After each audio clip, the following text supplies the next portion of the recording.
Known also as America's Unknown Child, the boy in the box murder has gone unsolved since the discovery of his body on 25th of February 1957. On that fateful day, an anxious college student, Frederick Benosis, reported finding the nude body of what appeared to be a young boy, 4 to 6 years old, wrapped in a flannel blanket, inside a discarded baby's bassinet cardboard box, distributed by the J.C. Penney store. This wasn't the first discovery of the boy. 2 days prior, a young man spotted the body when he was checking on his muskrat traps in this rural area. Knowing his muskrat traps were illegal, he decided against telling the police.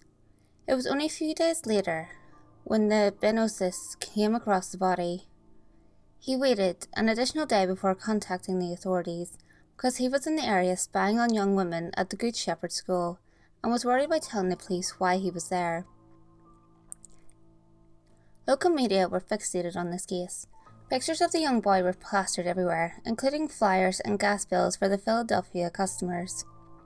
The boy's identity has never been determined, and the case is yet to be solved. The boy was described as having blue eyes, fair complexion and medium to light brown, greatly cut hair. His nails were noted as being neatly trimmed. He had deep bruises covering much of his body and face, and experts speculate that due to the cold weather, the child may have been lying in that box between 2 to 3 days to 2 to 3 weeks. Initial thoughts were promising, as police were sure that someone would report a missing child, or that his photograph distributed throughout the area would lead to the identity of the child and the murderer. But this never occurred. Nobody reported a missing child that fit his description, and the thousands of leads produced came to a dead end. Investigators focused on the baby bassinet box that the boy was found in. It was one of 12 sold by the J.C. Penney store in Upper Darby. All but one were traced back to their owners.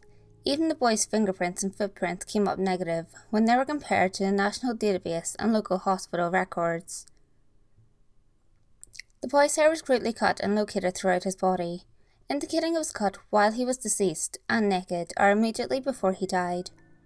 His hands and feet were wrinkled, indicating they were submerged in water for an extended time just before or after he died.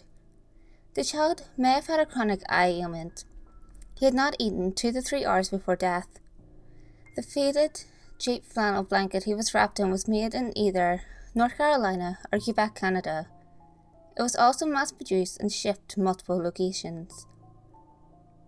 His esophagus contained a dark brown residue, possibly indicating he vomited shortly before death.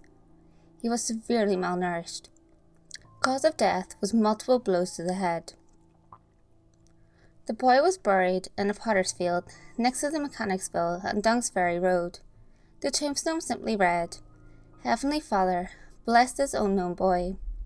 Eventually, the boy's body was exhumed in 1998. And mitochondrial DNA was extracted from his tooth. Efforts are currently underway to link this child to a relative by scanning it through a database. However, the mitochondrial DNA sequence is too small to produce a conclusive match with anyone. On 11 November 1998, the boy was reburied in a donated coffin at the Ivy Hill Cemetery, and a website was launched to keep this boy's memory alive and to help generate new leads. The website is America's Unknown Child. There will be a link to this website in the description box below. The possibility of this 53-year-old crime being solved is quickly vanishing. The case remains open in name only. The police officers and investigators who tried to keep this case moving forward are passing away, or too old to continue pursuing the occasional lead that comes their way. Chances are that the individual or individuals who killed this young boy have since died and will never face justice for their crime.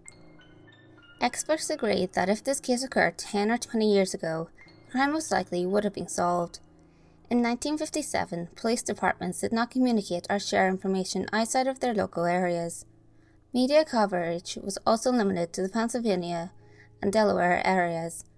In today's age, this case would have been national news, and the information pertaining to this case would have been available to all city and federal law enforcement agencies. However, hope still remains as Court TV, 48 Hours, and America's Most Wanted have featured this case on recent episodes. Perhaps the lead everyone has been waiting for will present itself. Here are some theories as to what has happened to the boy in the box. 1. Frederick Benoist, who was spying on young wayward girls, was initially thought of as a suspect, but he was questioned and cleared via a lie detector test. A foster home located about 1.5 miles from the crime scene was the first location police officers wanted to check. There were 8 foster children residing there at the time. All the children located at the foster home were checked out and the family was ruled out. Speculation still exists that Arthur Nicoletti, who ran this foster home, is somehow involved. He refused to take a lie detector test, and a psychic hired to assist in this investigation led investigators directly to the foster home, without ever visiting the area before. The strongest lead occurred in May 2002, when a businesswoman, known as M, from Cincinnati, claimed her mother purchased the boy from his parents in 1954. They named the boy Jonathan. He was regularly abused and housed in the basement. He was described as being handicapped and could not speak. M claimed her mother killed him in February 1957 in a fit of rage by throwing him down on the floor after he vomited in the bathtub after eating baked beans. After 6 months of attempting to corroborate her story, it was determined that M had a history of mental problems, and none of the information she passed could be proven. What are some of your theories about the boy in the box? Was it Frederick, who was spying on young girls? Or was it the owner of the foster home, Arthur Nicoletti? Could it possibly be that the woman that they thought had mental problems was actually telling the truth? Leave your comments below.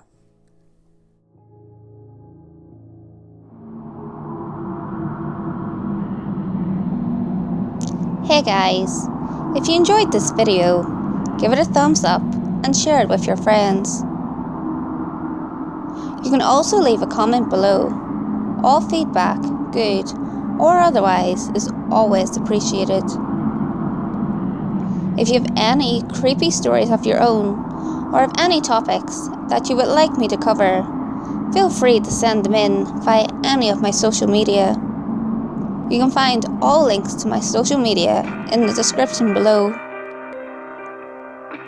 Until next time guys, make sure you lock your doors, stay safe, and I'll see you next video.